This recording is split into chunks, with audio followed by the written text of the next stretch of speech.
Yo, what's up, guys? I'm back for another film review for the recently, well, actually not recently. This came out during Memorial Weekend, but I'm just now seeing it last week, and that was Top Gun Maverick.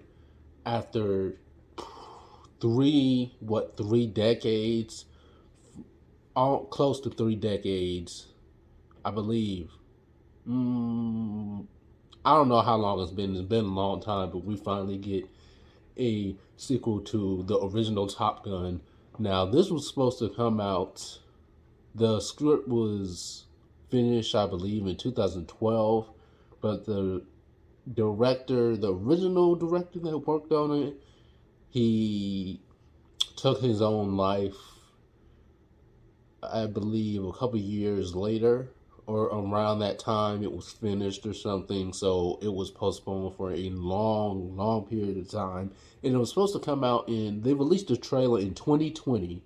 Supposed to come out then, postponed it to 2021. Then they postponed it again, and it was supposed to come out sometime earlier this year. Then they postponed it to Memorial Weekend, and it was just because of all the COVID stuff. It was just like, oh, it was putting a damper on the movie experience and the just people wanting to go out and actually watch movies.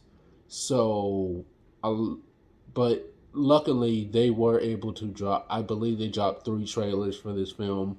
In the meantime, though, the and a lot of previews kept with a lot of previews. A lot of people didn't forget about this film, and top in Tom Cruise returns as Maverick in this film to conduct a as a to conduct to be a teacher and a mentor to these group of kids coming in, and he has you still see he's struggling from PTSD from his loss from Goose and his Bradley Goose oh god Bradley Goose Bradshaw, I believe is his full name. Um, who is Goose's son, played by Miles Teller, who I think Miles Teller is a star on the rise. I think he's underrated. I think he doesn't get enough appreciation. And Miles Teller is a dope actor. I've been a fan since I saw him in, I believe, Project X was the first thing I saw him in, and of course that awkward moment in the Spectacular Now. And Miles Teller is one of those actors that I don't think a lot of people really know about, but he's been in the game for a while now, and I think he has a very bright future ahead of him. Whiplash, of course, that he did a phenomenal job in that, but he plays Tom Cruise's Tom Cruise's best friend's long his son of his best friend that he lost during the original Top Gun. Now, while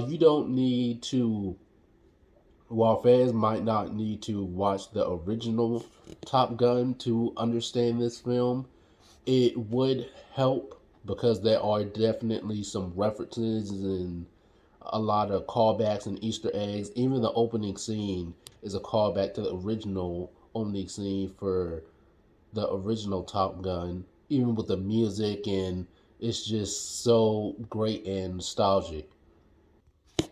So while Top Gun Maverick picks up, it doesn't really pick up where the last one left off. It's Top Gun Maverick is capable of standing on its own as a separate film while also paying homage to the while also paying homage to the original film.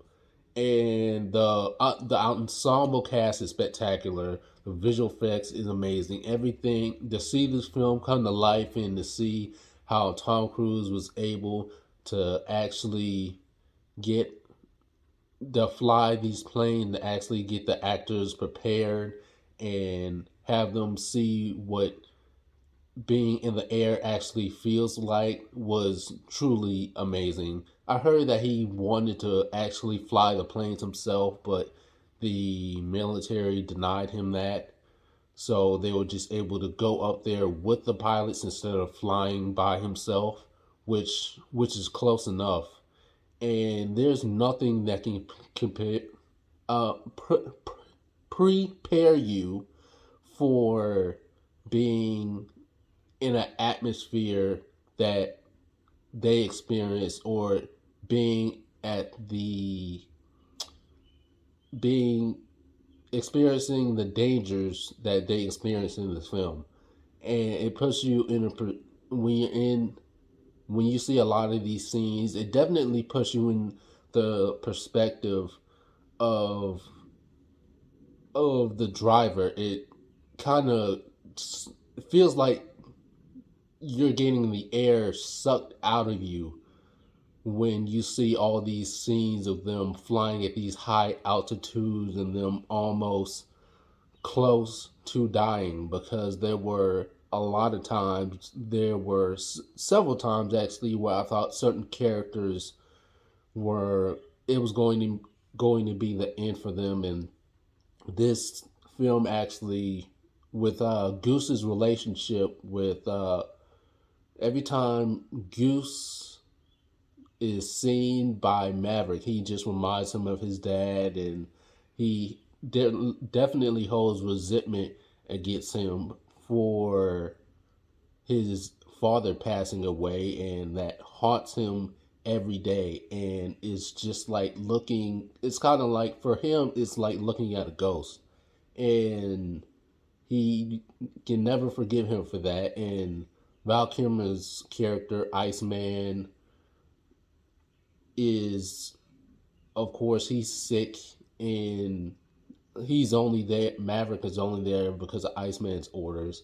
And Goose's Goose's rivalry with Hangman is very similar to the rivalry with Iceman and Maverick in the first Top Gun, except the difference is that Goose isn't really cocky, or he doesn't really think he's better than anyone. It's actually the mere opposite.